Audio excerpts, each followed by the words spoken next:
el impacto a lo interno del país. Estamos viendo dirigentes políticos fijando posiciones, algunos hasta se han montado en la tarima con el PSUV, que es algo que desde otros sectores se cuestiona, aunque como mencionamos es un tema que debe unir las posturas políticas de cada uno, de alguna manera también hoy son cuestionadas, no enfocados en el tema de la defensa del territorio, sino más enfocados en la carrera que tiene que ver con 2024. Mira, Carlos, yo por supuesto tengo una posición política muy bien definida, pero trato siempre de acercarme. Una cosa difícil en Venezuela es acercarse a la objetividad. Entonces, el Esequibo es un tema que nos tiene que unir a todos.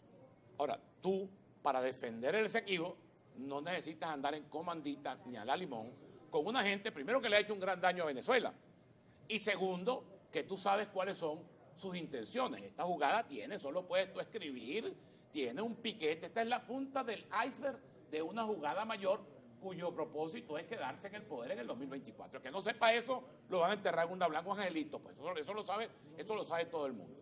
Entonces, hay dos posiciones que yo censuro.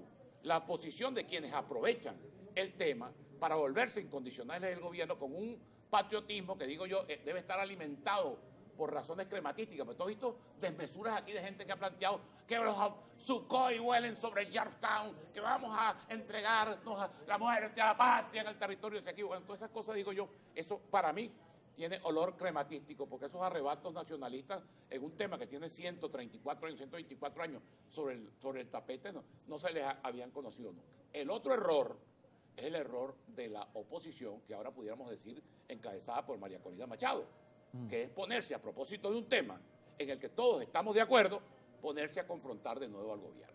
El gobierno vive de la confrontación. Yo no sé por qué no lo entiende. Tenemos 24 años, como digo yo, tomando prestado un colombianismo de nuestros hermanos colombianos, dándole papaya al gobierno, poniéndosele al gobierno bombita. ¿Qué es lo que el gobierno quiere? De nuevo trazar esas líneas divisorias con las que ellos se han manejado desde que llegaron al poder, de patriotas y vendidos, de agentes de la ExxonMobil, los que defendemos a la patria. Y tú le estás dando papaya, le estás poniendo la cosa bombita. ¿Qué es lo que ha debido hacer la oposición? Bueno, chicos, mandar a participar en el objetivo. Incluso, fíjate tú, Claro, pero la oposición puede pensar que eso tiene un costo político ante la opinión pública. Porque hay un tema que es bien importante, porque quizás ahí está la suerte de verdad del Esequibo, que es la tercera pregunta de las 5 que se hace. Yo creo que Venezuela de ninguna manera debe renunciar a ir a la Corte Internacional de Justicia a defender sus derechos.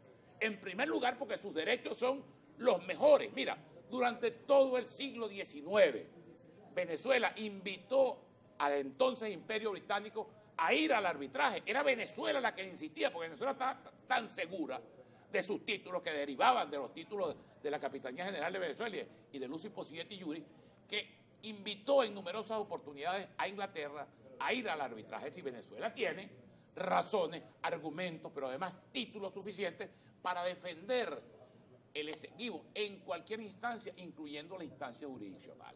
Porque lo que no dice el gobierno es que si la Corte Internacional de Justicia llegara a pronunciarse en contra de Venezuela, que yo no creo nunca, sería una barbaridad tan grande como la del arbitraje de París, pronunciarse diciendo que el arbitraje fue válido. Porque lo que tienen que hacer ellos, porque ¿cómo llega el caso a la Corte? No llega, evidentemente, entonces tú ves los disparatosos hablando necedades. Venezuela no suscribió la Corte Internacional. Claro que no la suscribió. Y claro, Venezuela no la ha reconocido nunca. Pero es que aquí no llega por ahí. Aquí llega como consecuencia de los propios mecanismos que establece el Tratado de Ginebra. Llega por otra vía, que es lo que no... Vos te digo, se ponen a hablar necedades y estupideces que ni siquiera conocen. Llega porque Ban Ki-moon, yo creo que saltándose, yo creo que cometió, por eso te digo... Lo que conversamos en el segmento anterior. Claro. No agotó las instancias, no agotó las instancias, sino fue directamente a la Corte Internacional de Justicia. Pero Venezuela tiene que ir allá a defenderse. Y fíjate tú, que lo que yo estoy diciendo es tan cierto que a pesar de que el gobierno le hace la pregunta a la gente de que vote no a favor de no ir, decir públicamente ellos acaban de ir y hacer una muy buena exposición, por cierto, ante la Corte Internacional de Justicia. Ellos mismos han ido. Entonces, ellos van a la Corte Internacional de Justicia, por cierto, a un asunto que yo creo que sobre ese sí no tenía la Corte Internacional de Justicia ninguna competencia, que es la petición de Guyana de que se suspendiera el referéndum, pues un problema de política interna, es un problema soberano de Venezuela. Ahora, ellos van donde no deben ir y no van donde deben ir, pero el gobierno debe advertirle a la gente las consecuencias de un fallo de la Corte Internacional de Justicia. En legítimo derecho, la Corte Internacional de Justicia, si se pronunciara en base al envío que le hizo, a la remisión que le hizo Ban Ki-moon allá, no debería darle validez al laudo de París. Lo que debería era interpretar en la práctica qué significa una solución práctica y satisfactoria del reclamo venezolano. Es decir, tendría entonces que pasar a ser lo que no fueron capaces de hacer las partes. Claro. Es decir, adjudicar o territorio o capacidad, por ejemplo, de negocios compartidos, de una serie de oportunidades que hay allí que ahora se han ampliado con todo lo que es la fachada atlántica. Eso es decir, si eso llegó a la Corte, si el caso, la controversia llegó a la Corte Internacional de Justicia como consecuencia del Tratado de Ginebra, la Corte Internacional de Justicia tiene que pronunciarse en el contexto del Acuerdo deGinebra. Es decir, claro, ellos no pueden darle validez, por ejemplo, al laudo arbitral de 1899. Ellos lo que tendrían entonces... Claro, porque el Acuerdo de Ginebra ya pero por supuesto, dejó a un lado, no lo anuló, pero lo dejó a un lado. Entonces lo que le correspondería a la Corte Internacional de Justicia es interpretar en la realidad de ese territorio qué significa un arreglo práctico y satisfactorio de la controversia. Nos toca despedir lamentablemente. Una pregunta para nuestro invitado. Bolívar Divisa nos escribe: buenos días, actualmente por la forma publicitaria del referéndum se ve más preelectoral que con un fin de rescatar el Esequibo, porque cada vez que se pregunta qué pasará después del 3 de diciembre, solo hay un silencio como respuesta. Yo particularmente creo que hay que ir a votar, porque si hay una maniobra interna del gobierno, la manera de desbaratarla no es confrontándose con el gobierno, que es lo que el gobierno quiera. Mira, aquí hay una cosa que siempre se agua a la boca a todo el mundo, el caso Barinas, el caso Barinas. Bueno, ¿qué fue lo que pasó en Barinas? ¿Por qué se pudo hacer esa victoria clamorosa del 9 de enero? Precisamente porque cuando el gobierno planteó la confrontación, se evadió la confrontación, comete un error muy grande. Por ejemplo, María Corina Machado, como vocero de todo ese sector opositor, colocándose en controversia. Y mucho más a partir de un tema en el que todos estamos de acuerdo. Por supuesto, habrán temas sobre los cuales uno tendrá que sentar posición y claro, donde habrán diferencias.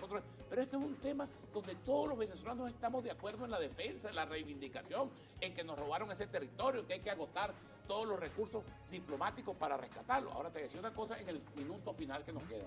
El gobierno no ha advertido las consecuencias de un fallo de la Corte Internacional de Justicia. Porque si la Corte Internacional de Justicia decide vulnerando los derechos de Venezuela, nos quedan dos recursos. El siempre sacrosanto derecho de pataleo y de protesta y de denuncia y cuánto cobraron los magistrados. Y el otro recurso es el recurso bélico, que yo creo que no está nunca sobre el tapete, porque si Venezuela ahora, mira, este es un caso tan paradójico, está tan mal la diplomacia venezolana, que como lo dicen por allí, en son de chistes, en son medio en serio y medio en broma, que había un tema desde hace muchos años en que Estados Unidos y Cuba no estaban de acuerdo, y Estados Unidos y Cuba están con Guyana en esta controversia. O sea, que ha funcionado tan mal la diplomacia venezolana que prácticamente no ha habido un solo país en el mundo, un solo vocero en el mundo que se haya pronunciado a favor de Venezuela. De la postura de Venezuela. Nos toca despedir. Gracias, Rafael.